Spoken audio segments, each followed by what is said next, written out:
Hey there friends, Dave Paulides, CanAm Missing Project, copyrighted edition for our video channel. Thank you for being here. Liberty should be front and center on your important words of life. Liberty, U.S. flag, Ben's initials, our website on the back. You can get the hat on our website, NA like North America, NABigfootsearch.com. Wear it proudly. Before we get into this too much further, I've got to make some big thank yous to a couple of people. And number one on my list is a young man named William McKay. William did an awesome job of painting what Montana's like. That's number one. And number two, the picture of a Native American on his horse, that is beautiful. William, you're going to grow up and be a great artist. Good job. Thank you. They're going up in my office. Trust me. Thank you very, very much, William. Good job. Second big thank you says, hey Dave, listening to your show since I moved to Florida 8 years ago from Long Island. Very interesting to say the least. I'm sending you some flies that I tied. Hope they work for you. I live in the Villages in Florida, about 40 minutes from Ocala. Sorry I missed your show when you were in Ocala. I never knew you were there. Hope to meet you if you're in there again soon. Sincerely, Bruce Rowland. Bruce tied some absolutely gorgeous flies that I'm going to give him a try. Gave me 4 boxes of them. Super nice. For anyone who's ever tied a tie, it's time consuming. There's like art to it. Thank you, Bruce. Very, very nice. And yeah, they're going in my tie box or fly box for sure. Now, I know that there's a lot of parents out there that watch me. And I've got a pretty good group of younger people as well. I've said this before, and I want to say this again. When you go out drinking with your friends, do not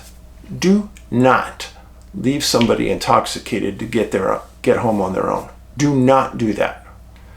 That's irresponsible, and you wouldn't want somebody to do that to you. And you're going to see why I said that in a few minutes, but we're going to cover 2 cases today. The first one is in an area very close to my heart. It's in Wyoming. And this man disappeared from the area outside of Laramie. His name was Nash Quinn, 39 years old. Picture of Nash. 39 years old, went missing July 8th of this year. I'm sorry, last year, 2023. And the Albany County Sheriff and Laramie PD are taking the case. Now, Nash was a super smart guy. And he had a classification as a visiting professor at University of Wyoming, Laramie. In 2009, he got a bachelor's degree from psychology from the University of Wyoming. Then in 2013, he got a master's degree from Edinburgh College in Pennsylvania. He was originally from Sheridan, Wyoming. Now, Nash was an unusual guy in the world of professors. Mostly professors are thinking and not doing. Nash was a doer. He was an expert metalsmith. Make jewelry, did things like that. Now, his prior employment included, from 2015 to 16, he was an adjunct professor from Columbia, North Carolina. 16 to 19, he was an adjunct professor at Rowan University in Glassboro, New Jersey. And his passions were metalsmithing and mountain bike riding.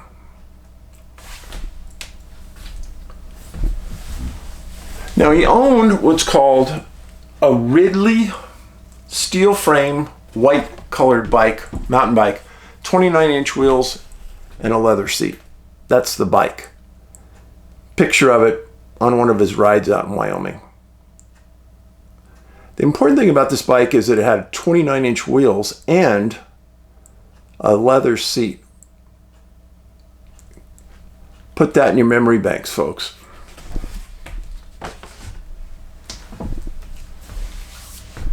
Now, on July 8th, he left home on his bike, and everyone believed he was going to do a 50-mile loop from Laramie to a place called Happy Jack and around Kurt Gowdy Reservoir.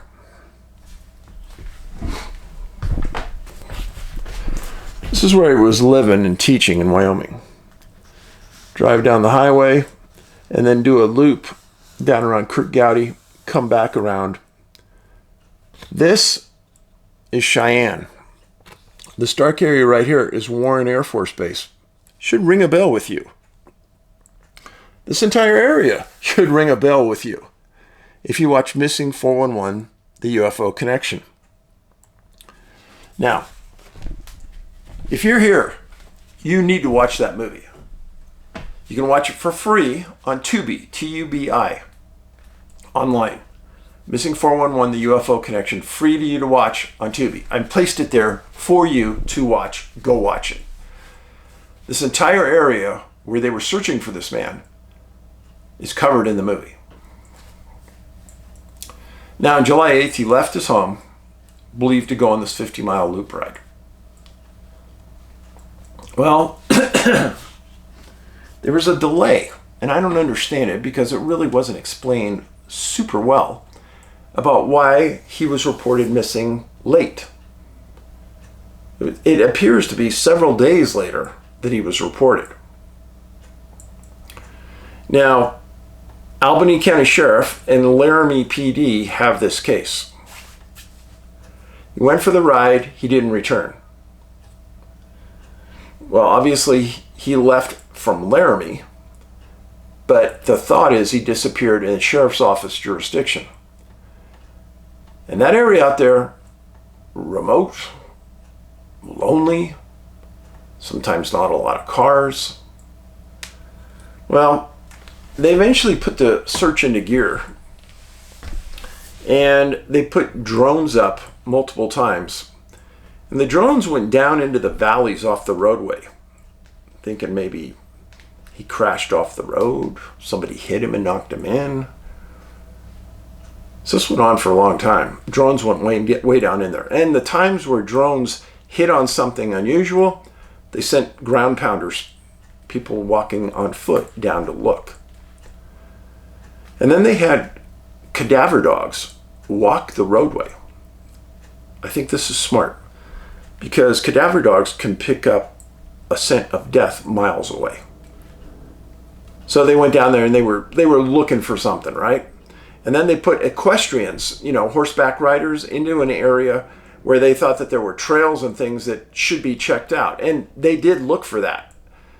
And the equestrians worked a long time on those trails. And when you're on a horse, you get a kind of a perspective looking downwards, which is what you want. And then they got a few helicopters to do overflights of the reservoir, looking for a body. No idea why it would be there, but they're looking. And then they had ground searchers check areas where there was heavy foliage. The key to this is the bike, for a couple reasons. The bike's missing. Nash is missing. That combination is unusual. There's been a couple of times where I've written about mountain bikers that disappear, but it's rare. And the reason it's rare is it's usually cleared up pretty quickly because you're looking for a bike, a big bike. Now, here's a couple of thoughts for you. Nash is a really smart guy. He was in really good shape. Riding 50 miles for Nash would not be a big deal. And that loop was about 50 miles. The area that's in this map, first of all, here's the Wyoming, Colorado border. Fort Collins, Colorado is right here. Cheyenne. And Medicine Bow National Forest is right there. Medicine Bow, highlighted in the movie many times. Cheyenne, Warren Air Force Base. Pat McGuire's case, all highlighted, all on this map. Now, I'm not going to be stupid and say there's a possibility somebody going down the highway hit Nash. I understand that. It's a possibility. Maybe they hit him and they killed him and they threw him in the back of their truck and drove him away. Possibility for sure.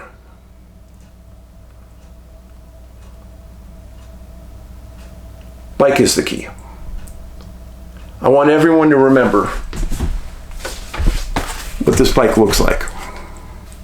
Put it in your memory banks. I don't care if you're in Wyoming, Washington, Idaho. This bike could show up anywhere. At a flea market, online for sale. It's a nice bike. So if you see it, I want you to call Laramie PD or the Albany County Sheriff in Wyoming. The key to it is, the difference is the 29-inch wheels and the leather seat, which don't come standard on the bike. Nash's sister got involved in the hunt for Nash. She made a very strong public appeal for him. Wyoming needs to help.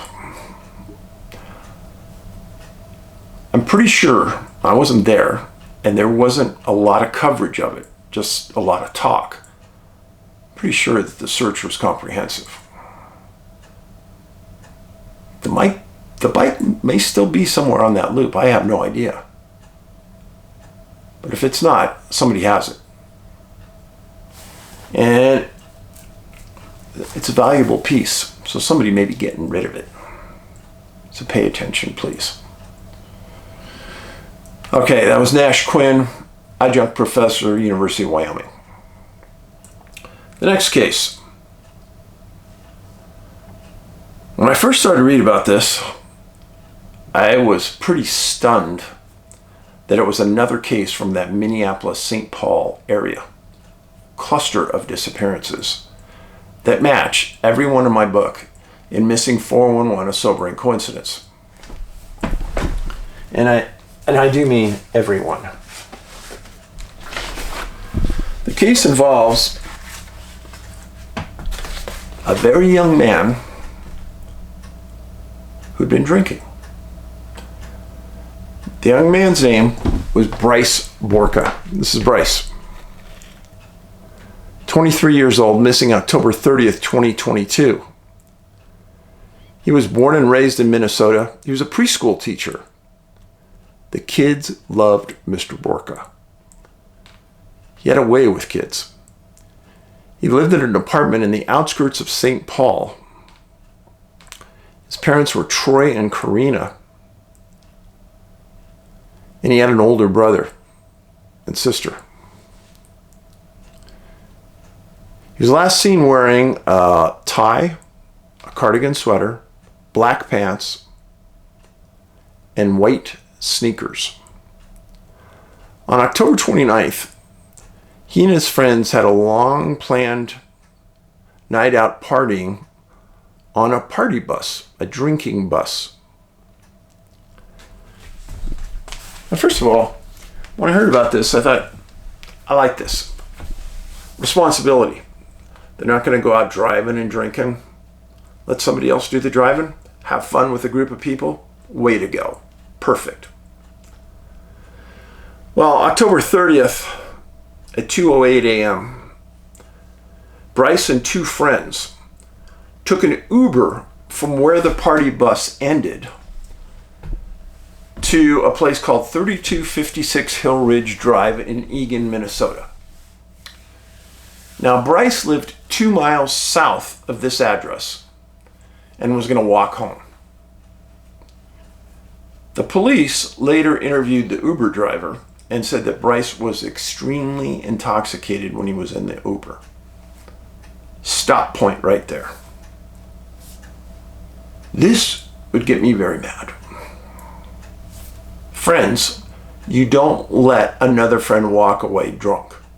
Ever, never, ever. How many times have I told people this? How many times have I said it on a video?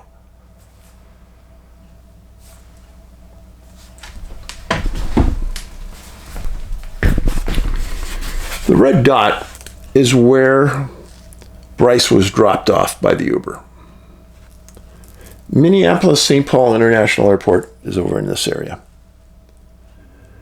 Bryce gets dropped off. Friends say goodbye. He starts walking south. His apartment is down in this area. So he's walking the right way, in the area of the arrow. For some reason, nobody will ever know, he made a right turn on Yankee Doodle Road and proceeded westbound into a park. A very swampy, wet park. Sound familiar? Let me keep it going. So as he's heading south, he makes this right turn on Yankee Doodle. Doesn't make any sense. And he went into a place called Fort Snelling Park. So again, he's dropped off at 2:08 by Uber, a couple of minutes talking to his buddies, and he takes off walking. At 2:30 a.m., phone records say that Bryce called his friends. His friends agree that he called. The friends that he was dropped off with. And he told them that he didn't know where he was. And they were on FaceTime. And his friends stated it appeared to them that he was in the woods over by the park. And about this time, Bryce says that he only has 2% of battery, and soon after that, his phone goes dead. The duration of the call was 12 minutes. His friends stated that after that, they went out and they weren't looking for him, which is a good thing. I'm glad his friends did that. They said that they walked through the park, calling his name, yelling for him. Nothing. Now that is troubling to me. That time of night in that park should be pretty darn quiet. Your voice should carry a long distance. Bryce should have heard his friends. Friends say that they searched for him, got no response, came back to their apartment, went to sleep. 10:30 the next day, they start calling and looking for Bryce. He's not answering his phone. Nobody knows where he's at. At 10:50 a.m., they call the Eagan Police Department and they report him as a missing person.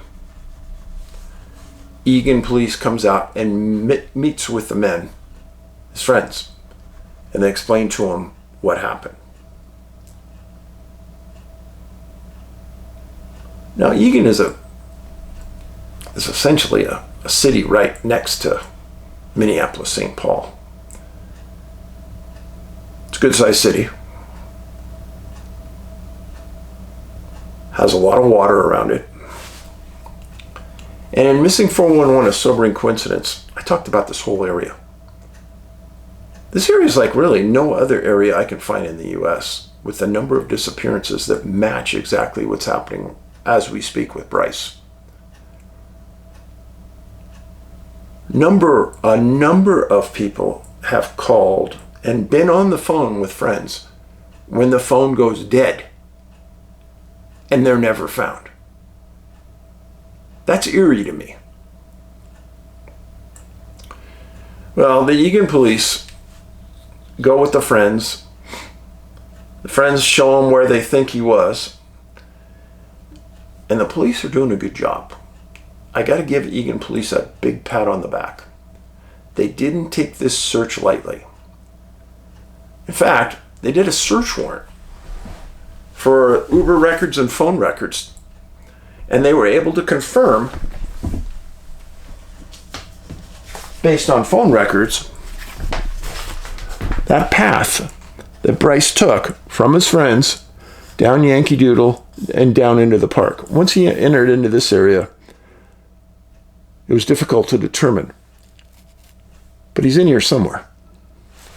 The thought. Well, they complete the search warrant. They confirm the timeline that the friends gave. They meet with the Uber driver, and the Uber driver says, yeah, when Bryce was in the car, he actually tried to open the door while the car was moving at one point. That's how drunk he was. Which to me bugs the heck out of me that his friends let him walk away when he's that drunk.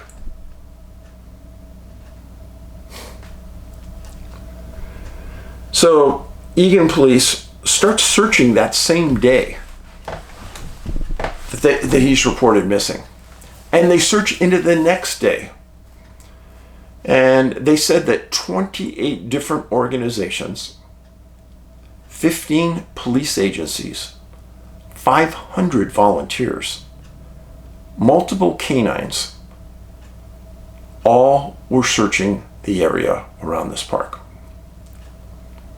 Canines should have hit on something in there. And then they put up drones. And the drones are looking for things in the water, on the trails, something they missed, something off trail. And then, since there are bodies of water in there, they put sonar in, and they're searching the bodies of water for sonar. Now, just so you know, looking at a sonar screen, it doesn't matter how clear the water is. It's not the way sonar works. Sonar looks for bodies. Big fish, something laying on the bottom. That's how it works. If there's something there, it's going to show up. And I have been with experts on their boat showing me how it works. It's amazing technology. Well, the search and rescue zone was a swampy, wet, thick area kind of south of Minneapolis-St. Paul International Airport. And the search went on. The Borkas were there. Their son was there. Everyone's lurking. The Boca family's devastated. In January of 2023, the Boca family posted a $30,000 reward, hoping that this would inspire more searches, somebody to come forward who saw something, etc. I read several interviews the Borkas did about this incident. Tears me up. Tears me up. Their other son, their older son, older than Bryce, lived in Texas and has a family. And the Borkas said that living in Minnesota just gave them so many bad feelings that they ended up moving to Texas to be closer to their older son's family. I 100% understand that. 100%. They explained how this death is going to follow them for their life. They did explain the deep gratitude they had for the Eagan Police Department and all of the search and rescue personnel that did a great job trying to find Bryce. You don't hear that all the time from victims, but when a victim's family says it, you know it's truthful. And to that point, Eagan Police, thanks for doing a great job. You tried. But where's Bryce? The vast majority of the time, when somebody is on the phone and they're lost or they don't know where they're at and the phone goes dead, people aren't found. And it's a very strange association that I can't wrap my mind around why it's happening. And the number of times that people go missing and their phone has little or no battery life. Now, I'm going to say this. Again, many of you know I was a MUFON, Mutual UFO Network investigator for many years before I got into missing people.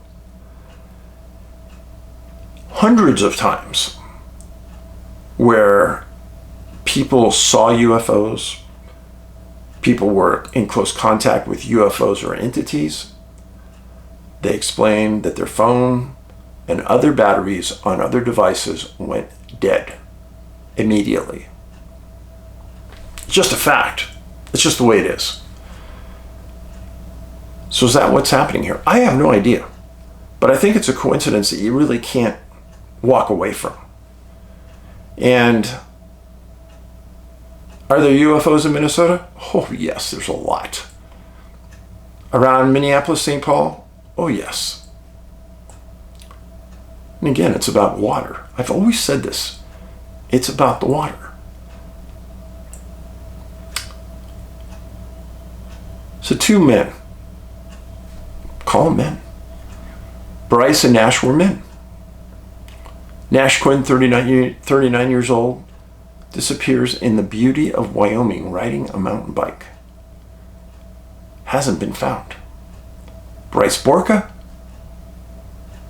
disappears in the middle of the night, walking into a swampy area. Canines can't pick up a scent. Drones don't see anything.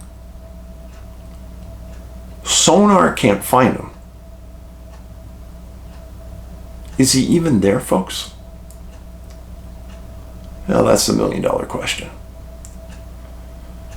I appreciate you being here greatly. Please make sure you're subscribed. That's number one. I know some of you aren't getting notifications even though you are subscribed, but understand something. I will post every other day, guaranteed. You come here every other day, I will be here. So please tune in, and I'll have different cases for you every other day. That's how common this is. In the meantime, be friendly, be kind. You go to the store, go to the post office, be kind to those people. They're trying to help you. And you know what? You might make somebody's day by smiling at them, asking them how they're doing, how their day's going. Doesn't cost you anything. Appreciate you very much. Paulides out.